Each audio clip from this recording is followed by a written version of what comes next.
अगर आप लोग म्यूचुअल फंड में इन्वेस्टमेंट करते हैं एसआईपी के थ्रू लॉन्ग टर्म के लिए, तो यहाँ पर आपको अट्रैक्टिव रिटर्न्स कमाने को मिलते हैं। अगर आप लोग म्यूचुअल फंड की एसआईपी की इन्वेस्टमेंट्स को लमसम इन्वेस्टमेंट्स के साथ कंपेयर करेंगे तो एसआईपी के इन्वेस्टमेंट्स पर आपको थोड़े से ज्यादा रिटर्न्स कमाने को मिलते हैं। इसके पीछे का रीजन ये होता है कि जब भी आप लोग लमसम इन्वेस्टमेंट्स करते हैं तब यहाँ पर आप लोगों को थरल रिसर्च करनी पड़ती है, एक प्रॉपर टाइम पीरियड का पता लगाना होता है जहां पर आपको म्यूचुअल फंड की यूनिट जो है वो कम प्राइस पर मिले, लोअर कॉस्ट पर मिले और आपको फ्यूचर में जाकर अट्रैक्टिव रिटर्न्स कमाने को मिले। लेकिन जब आप म्यूचुअल फंड में इन्वेस्टमेंट करते हैं एसआईपी के थ्रू, तब यहाँ पर आप कब इन्वेस्टमेंट कर रहे हैं, कैसे इन्वेस्टमेंट कर रहे हैं, कितने का इन्वेस्टमेंट कर रहे हैं, ये मैटर नहीं करता है। यहाँ पर सबसे इंपॉर्टेंट चीज है आपकी कंटिन्यूटी और आपकी फ्रीक्वेंसी। आप कितने टाइम के लिए इन्वेस्टमेंट करते हैं और आप कितना इन्वेस्टमेंट करते हैं, और लगातार इन्वेस्टमेंट करना बहुत ज्यादा इंपॉर्टेंट होता है। लेकिन म्यूचुअल फंड में इन्वेस्टमेंट करने वाले ऐसे बहुत सारे लोग हैं जो कंफ्यूज रहते हैं कि कब इन्वेस्टमेंट करना है। म्यूचुअल फंड की स्कीम में एसआईपी के थ्रू इन्वेस्टमेंट करने के लिए प्रॉपर डेट क्या होनी चाहिए, इन्वेस्टमेंट कब करना है, और क्या अगर आप लोग इन्वेस्टमेंट्स की फ्रीक्वेंसी को ब्रेक करते हैं या इन्वेस्टमेंट्स के टाइम पीरियड को आगे पीछे करते हैं, यानी कि आपकी डेट अगर वेरी करती है तो क्या इसकी वजह से आपके इन्वेस्टमेंट्स के पोर्टफोलियो पर, आपके म्यूचुअल फंड के इन्वेस्टमेंट्स के पोर्टफोलियो पर इसका इंपैक्ट पड़ेगा। हर एक चीज के बारे में आज की इस वीडियो में बताने वाला हूं। तो एज यूजुअल हमारा आज का वीडियो भी इंपॉर्टेंट और इंटरेस्टिंग होने वाला है। तो आज के इस वीडियो को शुरू करने से पहले अगर आप लोग इस चैनल पर नए हो तो सबसे पहले इस वीडियो को लाइक करो और इस चैनल को सब्सक्राइब करो। अगर आप लोग म्यूचुअल फंड में इन्वेस्टमेंट करते हैं एसआईपी के थ्रू, तब यहाँ पर आपका इन्वेस्टमेंट्स करना इंपॉर्टेंट होता है।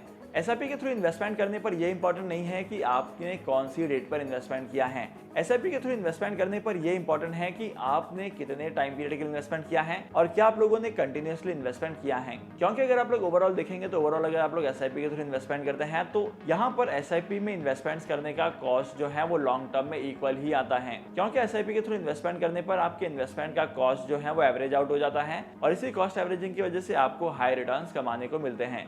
लेकिन क्या सच में एक ऐसी डेट है जहां पर इन्वेस्टमेंट करने पर आपको रिटर्न ज्यादा मिलेंगे? अगर आप लोग म्यूचुअल फंड में किसी भी डेट पर इन्वेस्टमेंट करेंगे तो आपके इन्वेस्टमेंट पर रिटर्न्स आपको उतने ही मिलने वाले हैं। On an average long term में जो म्यूचुअल फंड के रिटर्न होते हैं ये आपके उतने ही रहने वाले हैं, यहाँ पर इसका ज्यादा इंपैक्ट नहीं पड़ता है। इसके बाद सेकंड इंपॉर्टेंट चीज होती है आपका टाइम पीरियड। आप कितने टाइम पीरियड के लिए इन्वेस्टमेंट कर रहे हैं ये भी बहुत ज्यादा इंपॉर्टेंट होता है। लेट्स से अगर आप लोग 5 ईयर के लिए इन्वेस्टमेंट कर रहे हैं और अगर आप लोग अपने रिटर्न्स को 10 ईयर के इन्वेस्टमेंट के साथ कंपेयर करेंगे तो यहाँ पर आपको एसआईपी में बहुत ज्यादा डिफरेंस देखने को मिलेगा। लेट्स से अगर आप लोग 5 ईयर के लिए इन्वेस्टमेंट करना चाहते हैं लेकिन आप लोगों ने इन्वेस्टमेंट किया है 6 ईयर के लिए, तो एक साल का इन्वेस्टमेंट ज्यादा करने की वजह से आपके इन्वेस्टमेंट के पोर्टफोलियो के जो रिटर्न है वो कंपाउंडिंग होंगे और आपको ज्यादा रिटर्न कमाने को मिलेंगे as compare to previous 5 years. तो जब भी आप लोग म्यूचुअल फंड में एसआईपी के थ्रू इन्वेस्टमेंट करते हैं तो यहाँ पर आपको ये ध्यान रखना है कि आपकी एसआईपी की इंस्टॉलमेंट जो है वो कभी भी बाउंस नहीं होनी चाहिए। क्योंकि जब भी आपकी एसआईपी की इंस्टॉलमेंट बाउंस होगी तब यहाँ पर एसआईपी की इंस्टॉलमेंट बाउंस होने पर आपका बैंक आपके पास से चार्जेस कलेक्ट करेगा और ये चार्जेस जो है 590 रुपीज से लेकर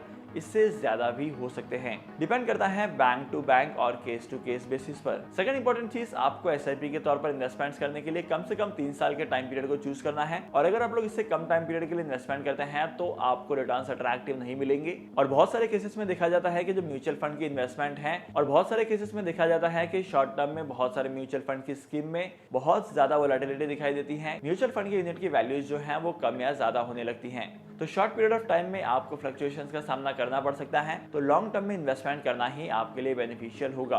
और अगर आप लोग 10-20 साल के लिए इन्वेस्टमेंट कर सकते हैं तो अपने इन्वेस्टमेंट्स को 10-20 साल तक कंटिन्यू करना है। क्योंकि अगर आप लोग इतने लंबे टाइम पीरियड के लिए इन्वेस्टमेंट करेंगे तो यहाँ पर आपके कंपाउंडिंग फैक्टर से रिटर्न ज्यादा कमाने को मिलेंगे। तो आज के इस इंपॉर्टेंट वीडियो को यहीं पर खत्म करते हैं। आई होप कि आज के इस वीडियो का कंटेंट आपको वैल्यूएबल लगा होगा। इसके अलावा अगर आप लोगों को म्यूचुअल फंड के बारे में और भी बहुत सारी इन्फॉर्मेशन के बारे में जानना है, जैसे कि म्यूचुअल फंड के टाइप कैसे होते हैं, कितने म्यूचुअल फंड में इन्वेस्टमेंट करना है, कहां पर इन्वेस्टमेंट नहीं करना है, कौन सी म्यूचुअल फंड की स्कीम बहुत ज्यादा रिस्की होती है, तो इसके ऊपर मैंने पूरी की पूरी प्लेलिस्ट बनाई है। आप लोग चैनल पर जाकर चेकआउट कर सकते हैं उस प्लेलिस्ट को।